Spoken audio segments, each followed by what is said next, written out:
we would, to John chapter 10. We read from verse 7. John 10:7. And therefore Jesus said again, I tell you the truth. I am the gate for the sheep. Whoever came before me were thieves and robbers, but the sheep did not listen to them. I am the gate. Whoever enters through me will be saved. He will come in and go out and find pasture. The thief only comes to steal and kill and destroy. I have come that they may have life and have it to the full. I am the good shepherd. The good shepherd lays down his life for the sheep. A hired hand is not the shepherd who owns the sheep. So when he sees the wolf coming, he abandons the sheep and runs away. And the wolf attacks the flock and scatters it. The man runs away because he is a hired hand and cares nothing for the sheep. I am the good shepherd. I know my sheep, and my sheep know me, just as the Father knows me, and I know the Father, and I lay down my life for the sheep. Let's pray. Lord, we thank you for today. We thank you for your word. We thank you for being able to study it. Guide us, help us to understand it, and apply it to our lives. In your Son's name. Amen. All right, we've got 2 lessons left in this quarter. Today's lesson has to do with Jesus, the Good Shepherd. As you know, we're studying about Jesus, the master teacher, some things he taught. This week, we're looking at him as the Good Shepherd. Last week, we took a look at prejudices. Not just prejudices we in the church have of certain people outside of the church, but prejudices that people that may be outside the church have of those inside the church. And how we should react because of those things. A lot of times prejudices come about because they see that in some people, and it causes prejudices of all people like that. So we need to remember that. Today, we're going to look at Jesus and why he is the Good Shepherd, why he says he is the Good Shepherd, and what that means. If you remember about 2 weeks ago, Willie Franklin was here. One of his lessons, if you were here, was on the sheep. And the sheep, the first part of this chapter, Jesus says that the sheep hear his voice. They recognize his voice. And that's one of the first things he says, because he is the shepherd, and they recognize his voice, and because of that, it says that they will follow him. And they will follow him where they are. They recognize his voice as one that guides them, instructs them, and comforts them, and all those things. They recognize his voice. He emphasized also the fact that sometimes people don't hear other voices because they're focused on Jesus' voice, the shepherd's voice. So that's one way to separate your sheep, is by following the shepherd that you used to follow.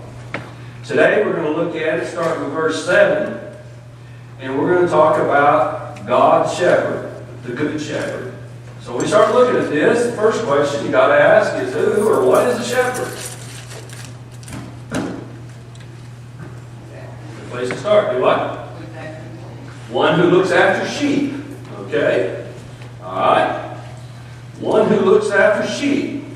When they look after sheep, what do they do for sheep? Take care of them? Guide. Do what? Attend to them? Guide?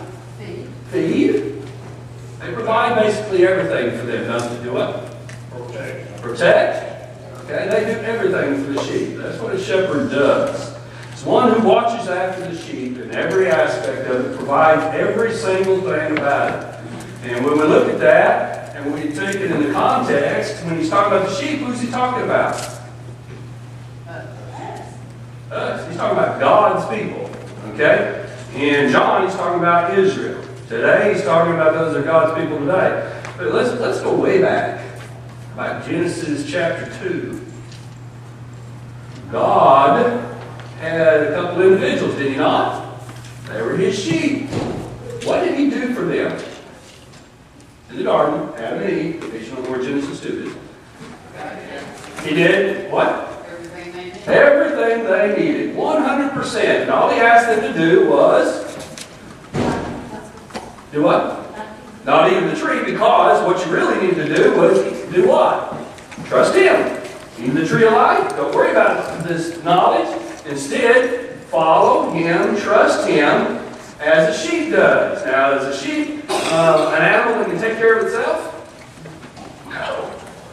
A sheep is sheep is dumb. That's the best way to put it. Matter of fact, I've read several books about sheep or whatever in the context of people.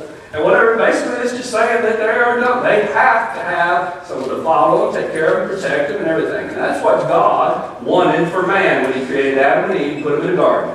Quite frankly, that's where it started. He said, I want you to be my sheep. Look to me for 100% guidance, protection, feeding, all those things we just mentioned a minute ago. So we look at that and we see that. All right? Who else is referred to as shepherds? Elders. Okay. Elders in the church. Why? What are the elders supposed to do? Take care of the sheep. Take care of the sheep. Provide for God's people. Is that a new thing? No. Matter of fact, the Bible had elders long way back. And matter of fact, if you go back, those who had the responsibility of watching over God's sheep have always been referred to as shepherds. Whether they be a king, a prophet, a priest, it didn't matter who they were. If they were in a responsible position to oversee God's people in some aspect of it, God referred to them as a shepherd. And they referred to him as a shepherd of his people, not a shepherd of their people. Because the flock didn't belong to them, just like it doesn't belong to us elders today, does it? No. Instead, it belongs to God.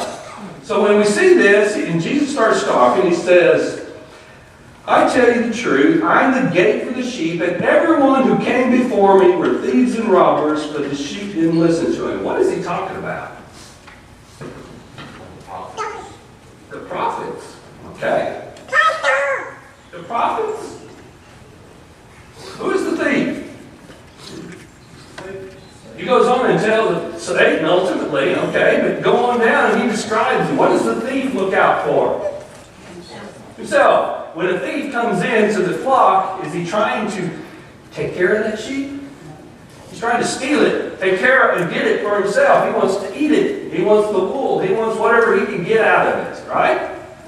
Okay, that's what thieves and robbers do. In fact, a few verses down, he's going to talk about the hireling. What is the difference between the thief and the hireling? He gets paid to steal. Okay, basically there isn't much difference. A hireling is someone that comes in as working for the shepherd, instead of climbing over the fence maybe, but the reality is the hireling is there for one reason only. What is that? Money. That's it. You pay me, I get it. And by the way, if I can get a few benefits along the way, so be it. So occasionally a sheep it becomes missing in his own course or whatever. So they're pretty much in the same category when you start looking at it here. There's both of them. And basically the thief, the robber, the hireling is all someone who promotes their own interests. They're only there for their own selves. They're not there for the sheep. They're there for their own benefit, whether they're climbing over the fence to steal or whether they're sitting there watching them for a paycheck. It doesn't matter. They're really there to do that. All right. So Jesus brings this up. Why does he bring it up? I mean, in John records all these I am this and I am that, and they're really great. In this particular one, this is one of them. I am the good shepherd. One of the most, well, actually they're all very, very good, very important.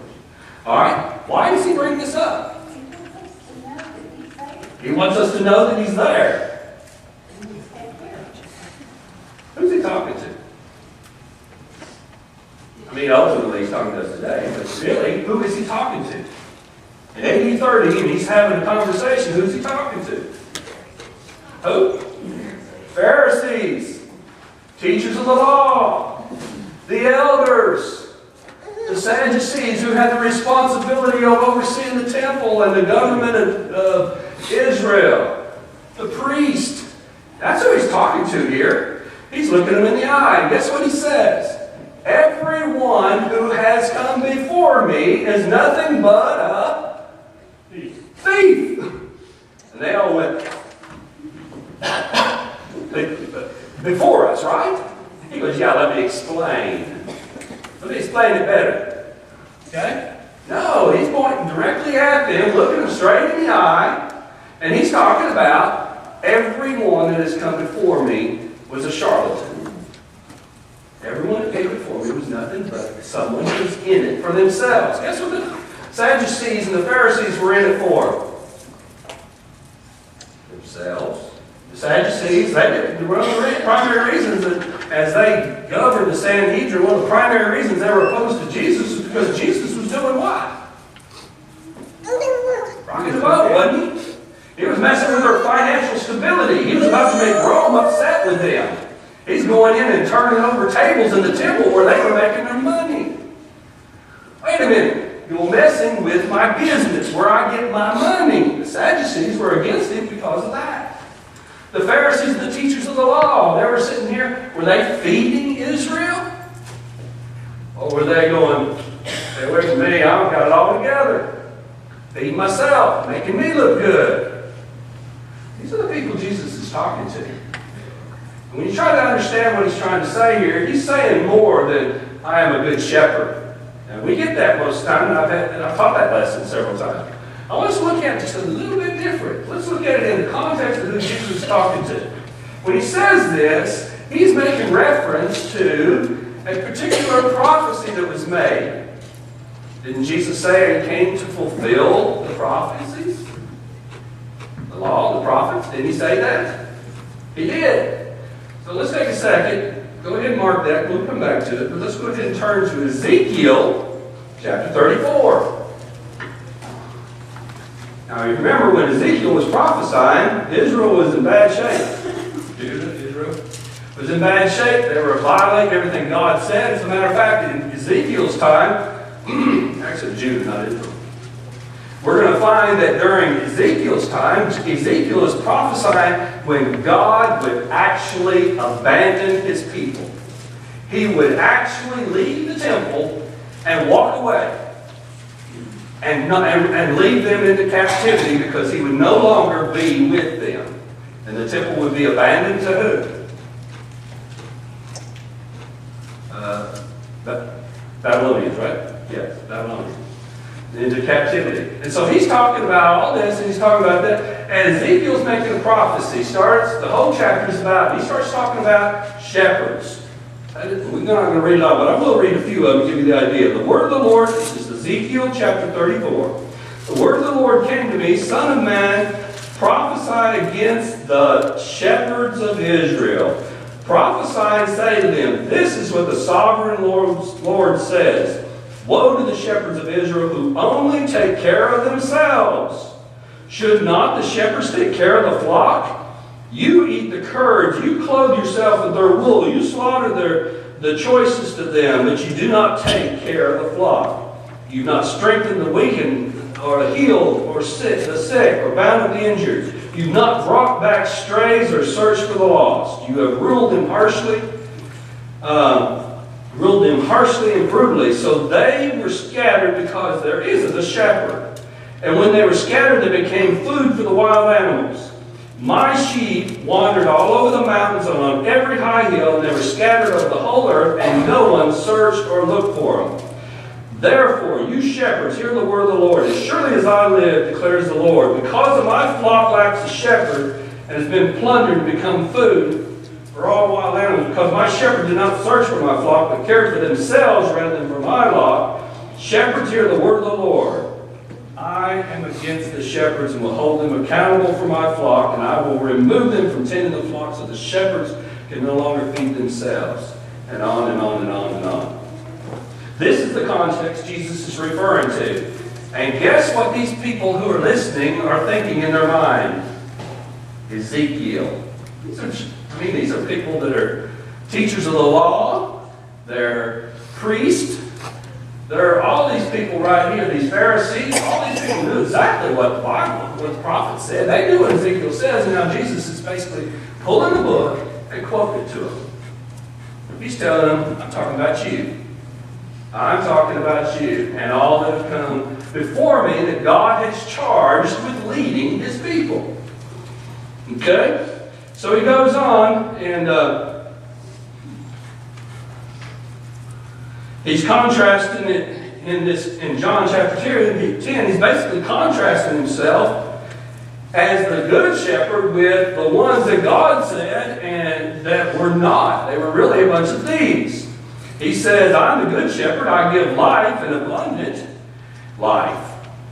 Whereas you came to do what? To what? Destroy. To destroy and provide for yourselves. That's right. Whereas he's come to give life, not destroy, and to give it not just life, but an abundant life, or a full life. Instead of killing the sheep, what does he do? Dies for the sheep. Okay? The exact opposite. So when we start looking at Ezekiel, when we start looking at it, let's look at these shepherds. Woe unto these shepherds of Israel. Woe unto them. And that's basically what he's telling them. And they're sitting there going, you can see them moving in their seats. And if you finish reading the rest of John chapter 10, you see that they're very deeply disturbed. They don't know what to make of it. They're divided on how to react because they know what he's saying. It wasn't just some grand statement by itself. All right, so we look at chapter 34 of Ezekiel. We start looking at it. It says, woe unto you shepherds. You only take care of who? Yourselves. You take care of yourselves. Goes on to say, you do not take care of the flock. What is a shepherd's job? Take care of the flock, not take care of yourself. And in verse 3, he goes on to say, you take from them. What is he describes three things he takes from them. What's the three things he takes? They take. Curds, what he's talking about?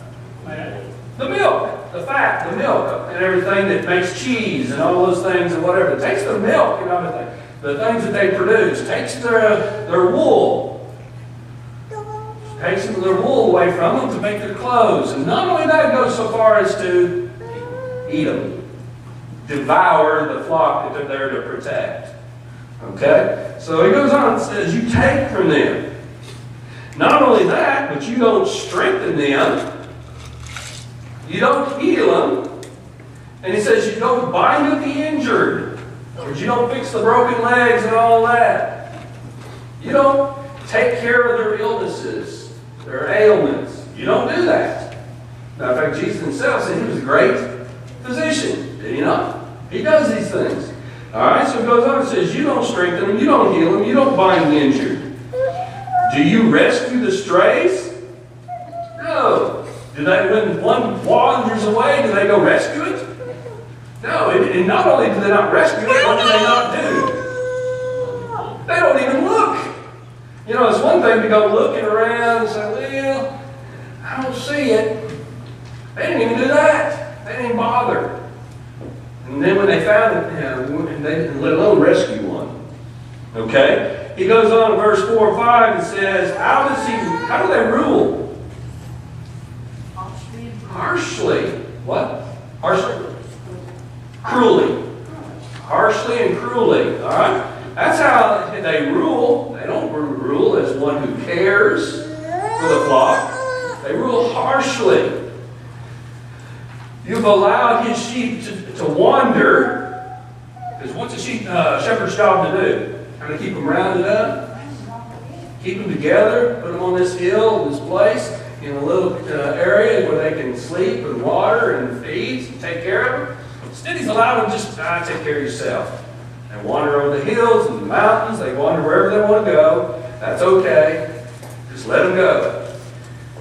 Isn't that what the leaders of Israel did throughout history? They let them do whatever they wanted to do. Oh, you want to do that? Okay, do that. It's no big deal. As long as they didn't get in the way of the leaders getting what they wanted, they didn't really care.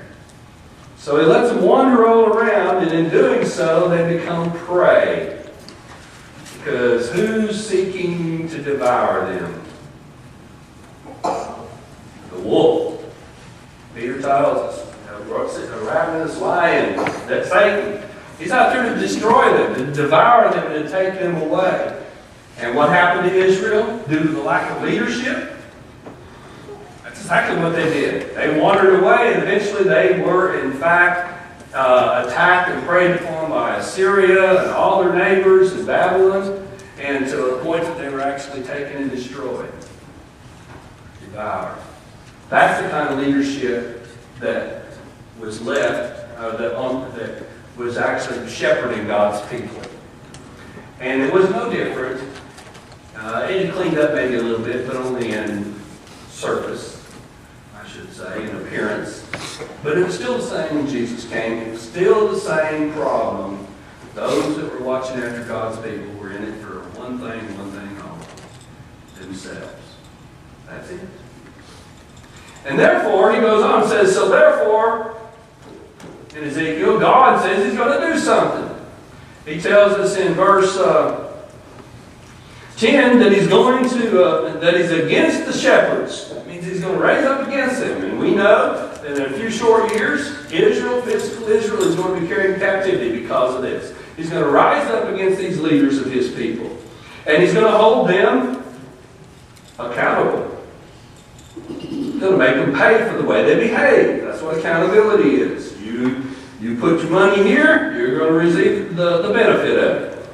You know, you invest it here, you're going to get it. And he's going to hold them accountable. And he will not allow them to tend his sheep. How is this going to affect them? It's off their money. Do what? It's off their money. That's off their money. They won't be able to feed upon him because he's going to cut them off to where they won't be in a position to watch after his sheep anymore. Okay? So he goes, and then he says, but I'm going to do one thing more. I'm going to go rescue the flock from the mouths of these shepherds. Now he's going to take the sheep right out from their selfish mouths, if you will, and he's going to rescue them.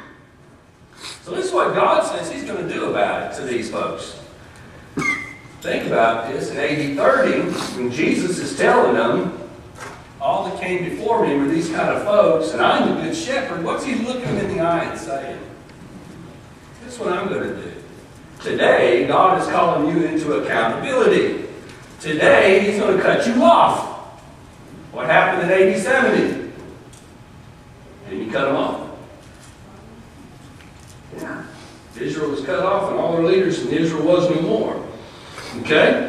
And he rescued you from the mouths of these shepherds. And that's what Jesus was saying that he was going to do. He goes on in Ezekiel in verse 11, he says, this is what the Lord says. I myself will search for my sheep and look after them. God can't trust anybody to do it for him. So he says, okay, I'm going to handle it. I'm going to take care of it. And he goes on to describe that in the next verses that he follows after that. And he says this. First of all, in verse 13, he says, I'm going to gather them from where? Nations. From the nations, and bring them into the land. Think about Jesus. What did Jesus do?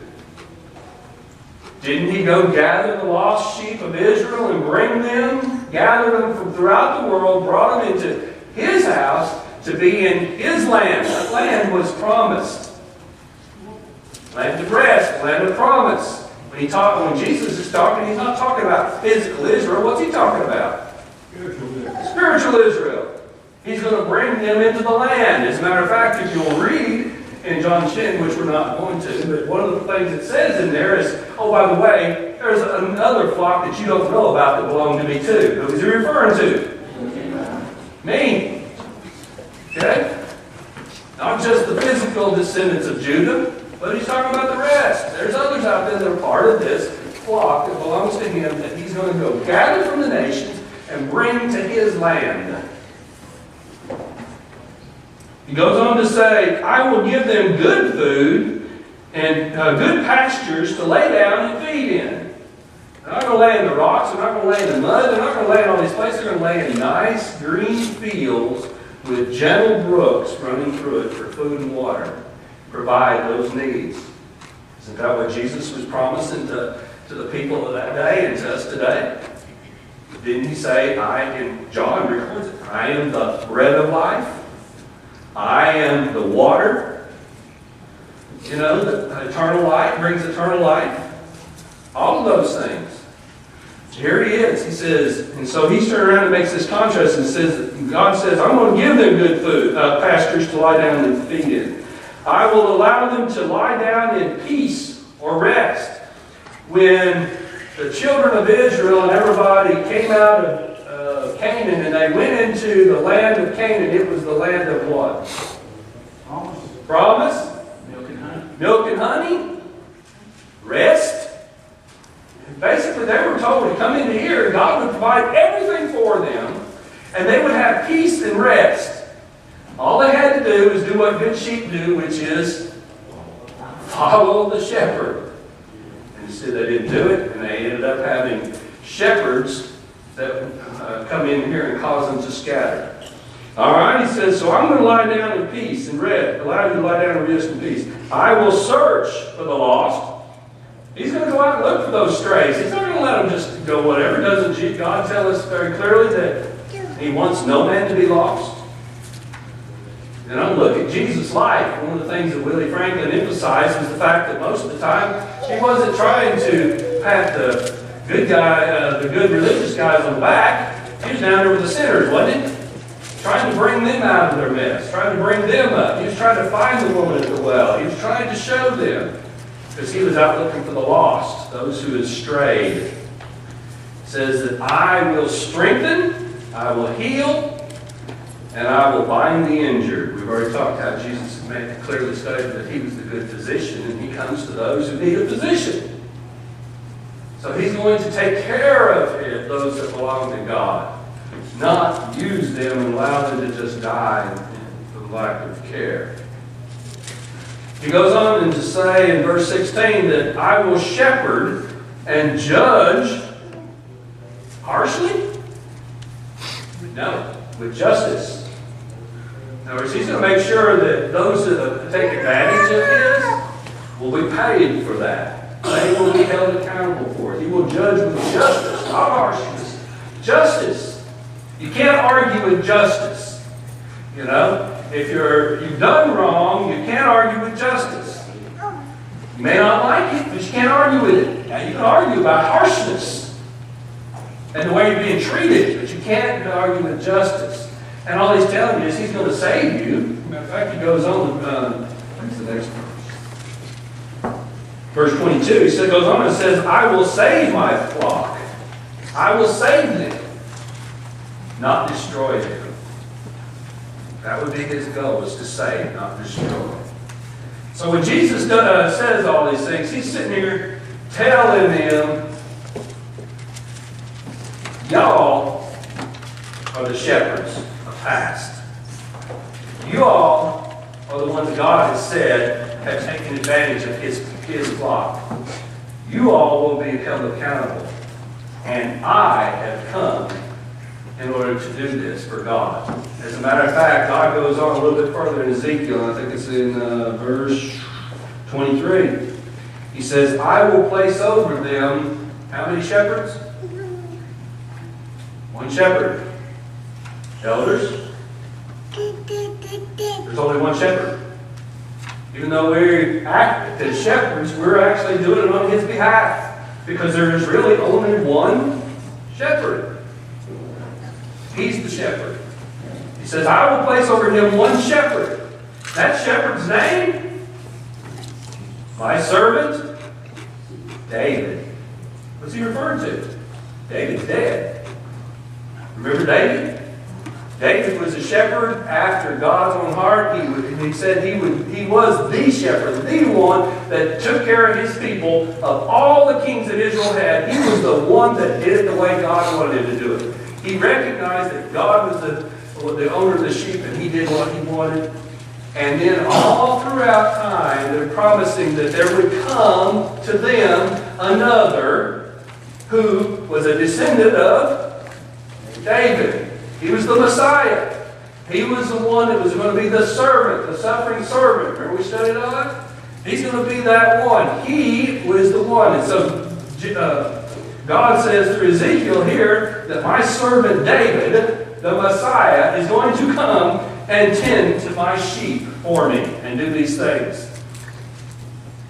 So when Jesus is standing there saying, I am the good shepherd, guess what He's telling them? I'm Him. I'm the Messiah. I'm the one that God has placed to come here to be the shepherd once and for all for my people. Period. As a matter of fact, if you go on to verse 24, I think it is, and 25, in that same verse, he goes on to say, I and the Lord God will be their God, and this servant will be the prince. Something like that. Let me read it correctly. What I said doesn't sound right. I, the Lord, will be their God, and my servant David will be prince among them. I, the Lord, have spoken. So we see that as prince, guess who's king? The owner of the sheep, God. Guess who's placed as shepherd to watch over them? Descendant of David, the prince. Who's the prince? The son of the king? So here we are now, only as he's saying I'm the Messiah, he's saying, oh, by the way, God's my father. I'm the son. He's making it, just pretty much calling it out for them. And they are getting greatly disturbed because this is nothing like what they want to deal with. Okay?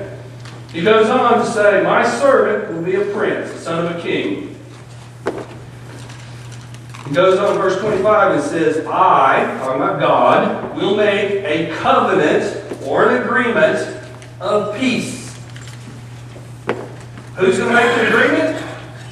The agreement is normally between two people, isn't it? This one here is with God.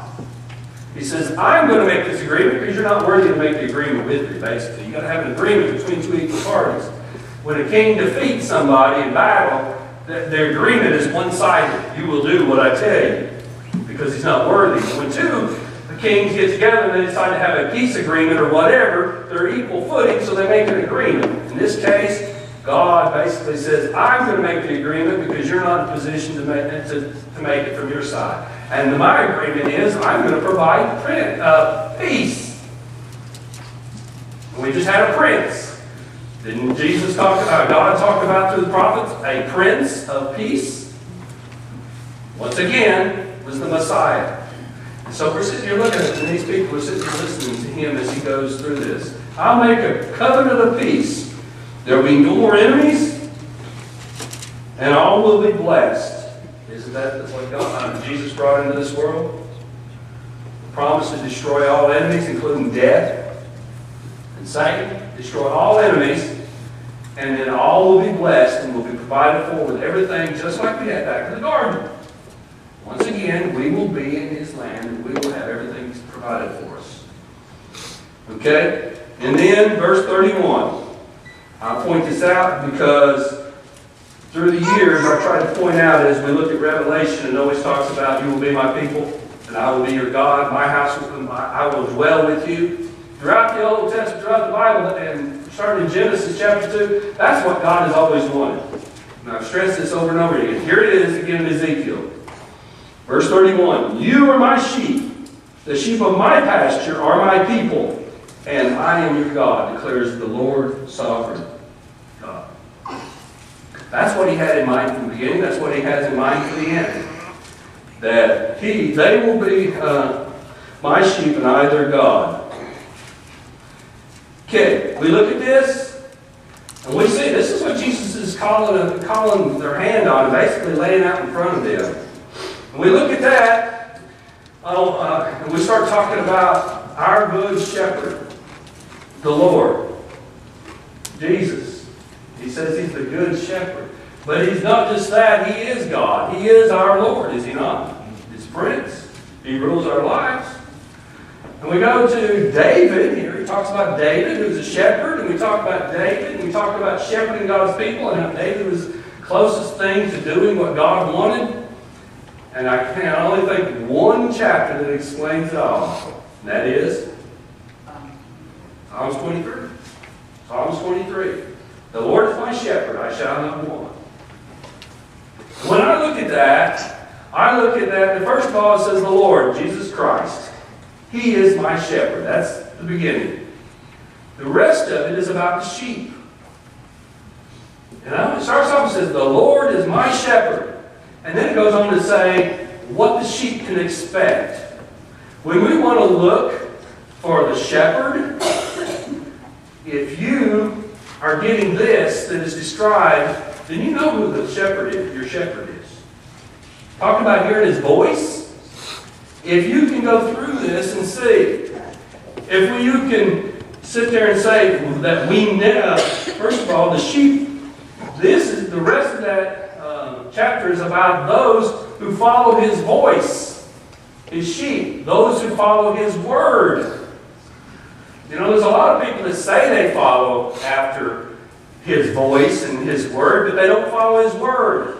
And they're following after somebody else that's really a false shepherd, a thief and a robber. That's what was happening here. That's what happens in the world today when people start teaching their own words out of their own voice, providing their own voice for the way you need to live, what you need to do.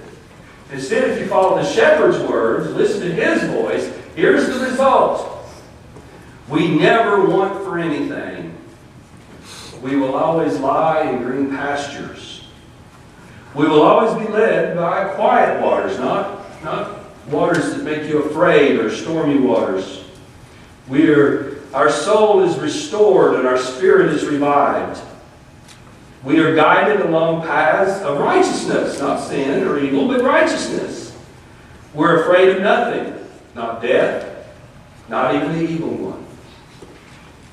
We're comforted by the power of the shepherd, his strength and his rod. We're chosen to feast, sit at a table with the king. Not only do we get to sit at the feast with the king, but we're treated as an honored guest, as we're anointed and given plenty to eat and drink and do whatever we need. We're treated as his honored guest.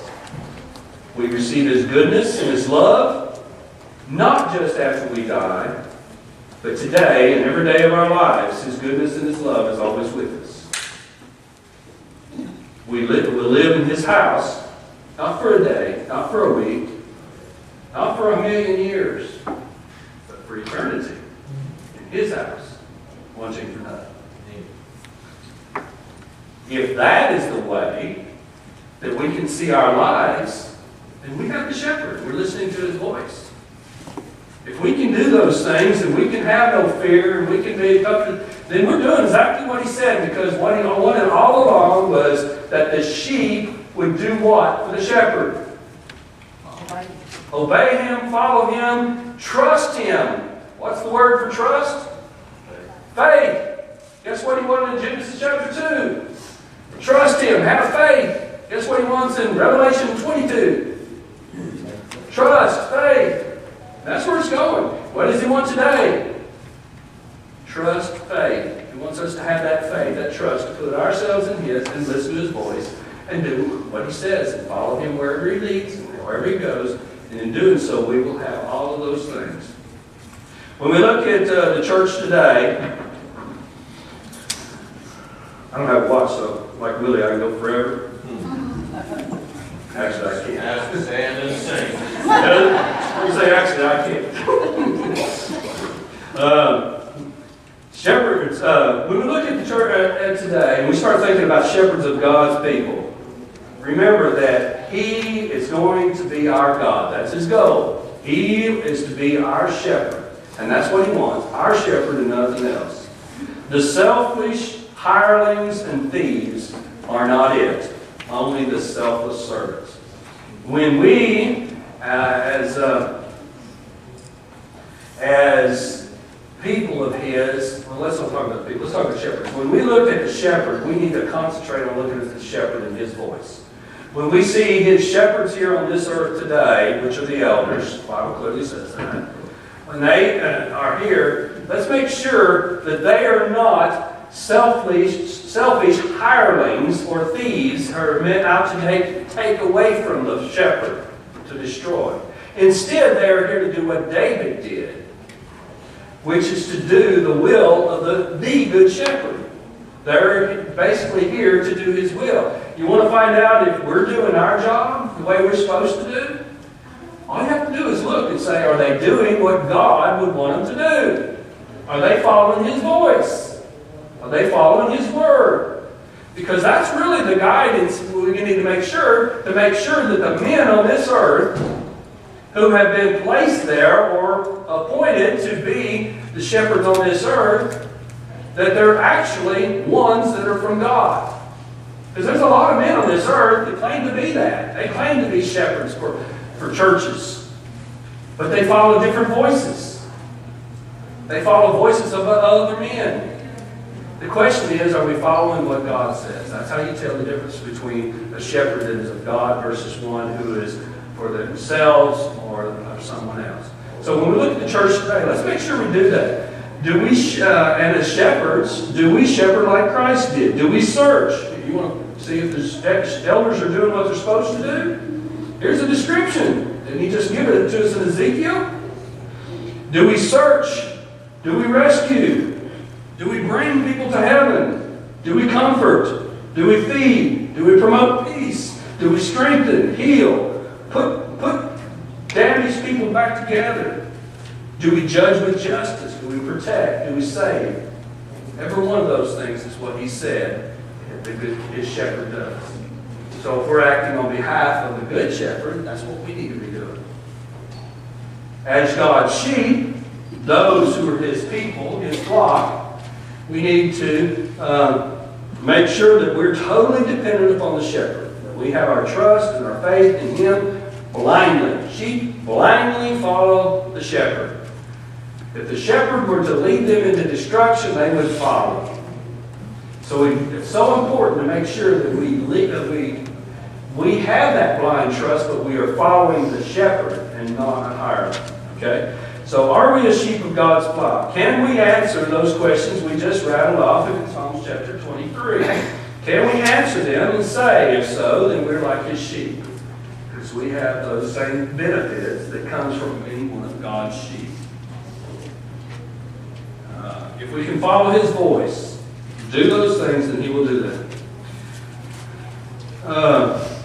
Instead of that of one who's a selfish hired hand or a pretender or deceiver or whatever you want to call Satan and those that follow the things against. All right. Any other thoughts or questions, whatever?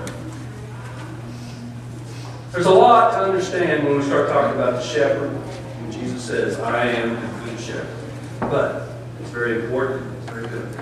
All right, next week will be our last lesson in this book. It's I think it's called Miscellaneous Lessons. We'll look at it next Sunday, which is the last Sunday in August. The following week we will start, which is 2 weeks from today, we'll start into the next quarter, which I can't answer for you because I saw the book about an hour ago. And that's just a little bit more. We'll pass out the books next week. All right, thank you.